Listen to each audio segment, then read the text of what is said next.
In this guide, I'll show you how to remove or turn off parental controls on your PS5. So first, sign into your main PlayStation Network account that has no restrictions. Then you want to select the settings cogwheel in the top right corner, and we're going to scroll down and select Family and Parental Controls.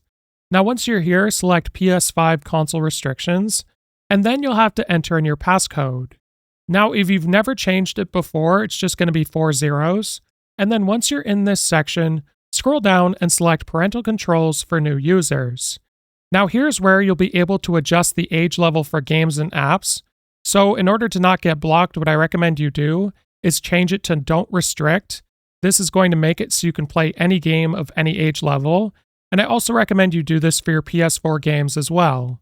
Now in addition to that, if you go back, you'll also be able to set Do Not Restrict for a lot of these options as well. And depending on where you live, you can set the country or region. Now what you want to do is go back. In addition to that, for the user creation and guest login, turn this on to allow so that anytime someone adds a new account to your PS5, they're not going to be blocked or restricted in any way. If this guide was helpful, like and subscribe, and we'll see you in the next one.